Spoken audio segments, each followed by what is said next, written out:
All right, everybody. Cinephile Mike is here, and it is episode 14 of Oscar Rewind, season 2. My bi weekly series of videos dropping every Tuesday and Friday, where I revisit films that reflect the work of this past year's Oscar nominees and winners. I dig deep into those IMDb profiles, and my hope is that you will discover a new, older favorite, or maybe revisit something you haven't seen in a while. As always, I'll be discussing the Oscar connection, awards history for the film, box office information, and as always, these reviews are spoiler free. Now, before we jump in, please do me a favor, hit that subscribe button. You don't want to miss any of the cinematic goodness coming your way.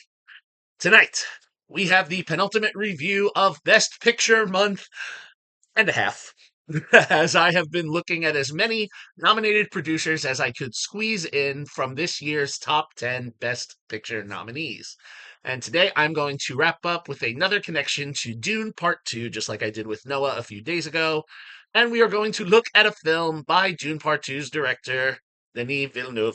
Today I'm talking about August 32nd on Earth. Written and directed by Villeneuve, the film debuted at Cannes in 1998, and as per Box Office Mojo, the film only reports a box office take from an original Australian release in 98 and then a re-release in Australia in 2021.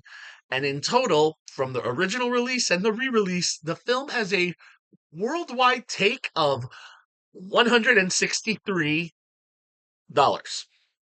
That's it. Critically, the film has no critical response on the critic side, but it is certified fresh from the audience with a 67% popcorn meter from over 100 ratings.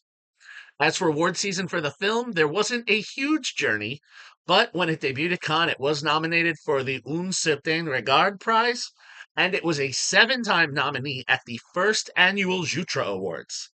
Now, I believe this is my first time in 3 years or so since I've really referenced the Jutra Awards. So, what those are about, and I wasn't sure, I did my research on this. These were renamed in 2016, so these still exist. It's renamed to the Gala Quebec Cinema. But basically, these awards were created in 1999 to recognize the best in the Quebec film community. So, August 32nd on Earth was amongst the first nominees in its first year. It was nominated for Best Picture, Best Direction and Best Screenplay for Villeneuve, Best Editing, which I'm going to talk about a little bit later, Best Cinematography, Best Score, and it won Best Actor for Alexis Martin.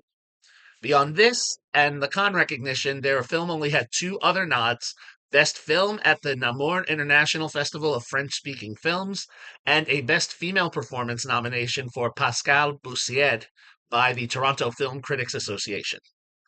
So, as I've already said, this film is here, Dune Part 2, which saw Villeneuve receive his 4th Oscar nod. His previous 3, his first came for directing Arrival, sci-fi epic, and numbers 2 and 3 came for the other sci-fi epic, Dune Part 1. He was nominated for Best Picture, having produced the film, and also Best Adapted Screenplay. So, what is August 32nd on Earth about? You're probably wondering, hey, Mike, that's not a date. Well, in the realm of sci-fi, it could be. And we open on Simone, played by Pascal Boussiere, who, while en route to the airport for a modeling job in Italy, driving through the Canadian countryside, has a tragic car accident and finds herself in an overturned car. Now, a passerby takes her to the hospital, and fortunately, she comes through the accident okay. But instead of heading back out for her job, she goes home. And having an awakening of sorts, she realizes that she is not, as she says in the film, she is not eternally eternal, and she wants more. She tells her boss that she is quitting, and she contacts her best friend Philippe, played by Alexis Martin. Now, Philippe arrives, and Simone asks him if he remembers their promise that if they both reached 30 and weren't in a relationship with anyone that could help them, then they would have a baby together. However, as Philippe points out, she is 4 years from 30, and he has a girlfriend, Juliette, played by Evelyn Rompre. But Simone is worried that she could die at any time.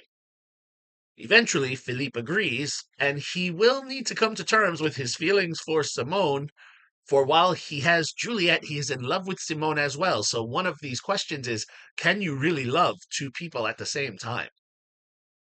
For him to do this, to go and have a baby with Simone, he has some conditions. One, is that they do it naturally by making love.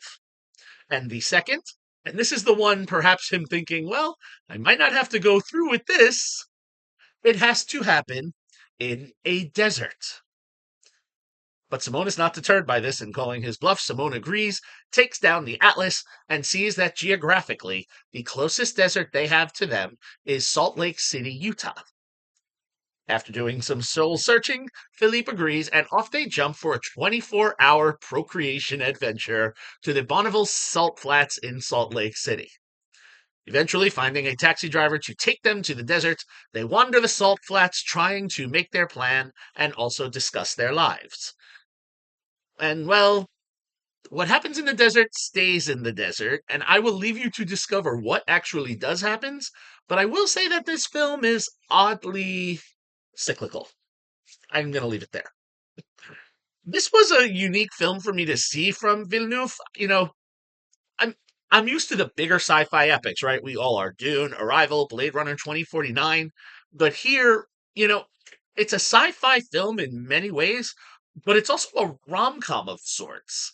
It raises a lot of philosophical questions about existence, the meaning of life, and how these types of events can exist at any point, which is why he chose to use this, invalid date that is not on the traditional calendar, and it takes our protagonist and potential love interest and again puts them in a desert because we haven't spent what 5 hours watching Timothée Chalamet and Zendaya do this.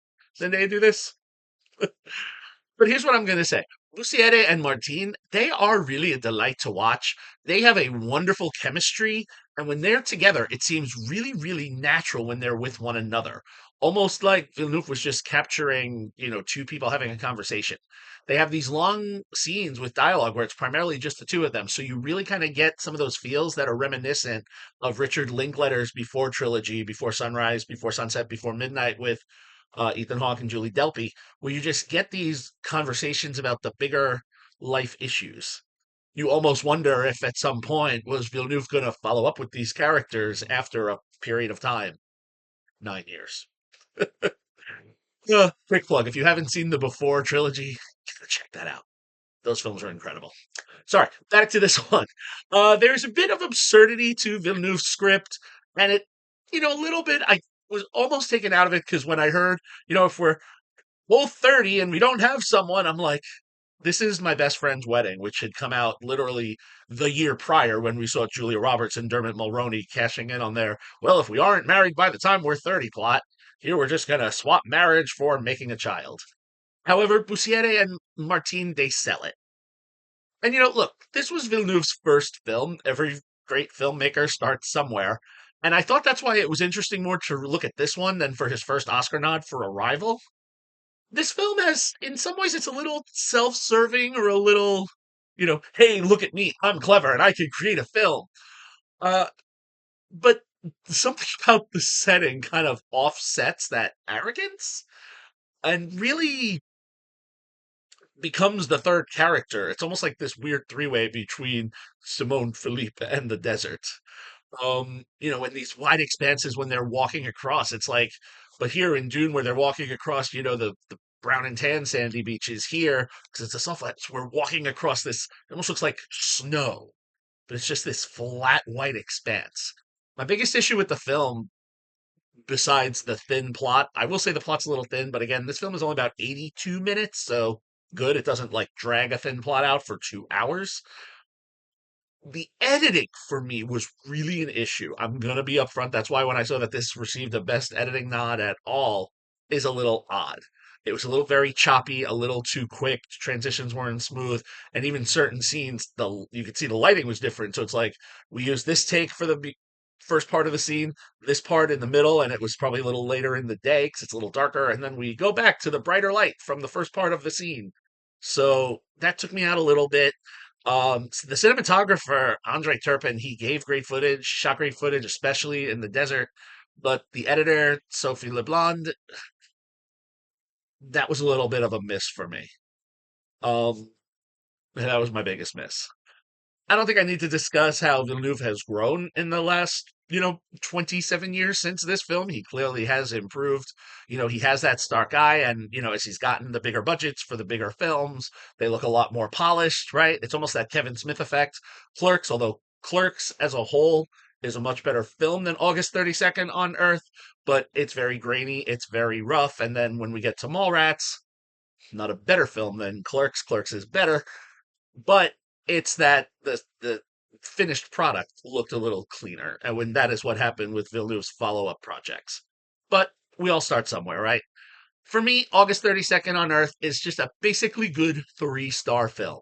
It doesn't add anything new to the conversation, the script is thin, but the performances of the leads are delightful and make it worth watching. And the fact that they can create some really witty laughs amidst this absurdity is quite nice. So, if you would like to watch August 32nd on Earth, it is currently streaming for free with ads on Plex TV. And again, I will say, not stellar, but if you are a Villeneuve fan, it's worth seeing where he started. All right, so we have one more Best Picture connection that we are going to talk about, and then we're going to move on to the next category the next month with the actors. Maybe we'll call it May the Actors Come Forward. Okay, maybe I need to work on that a little bit. All right, I hope you enjoyed this episode of Oscar Rewind. If so, please make sure that you click that subscribe button, like and share the video, get more people into the conversation. As always, you can follow me, Cinephile Mike, on all social media platforms and on Letterboxd. Find lots of great additional content on my website, cinephilemike.com. All right, everyone, until next time, this is Cinephile Mike saying take a break and watch something new.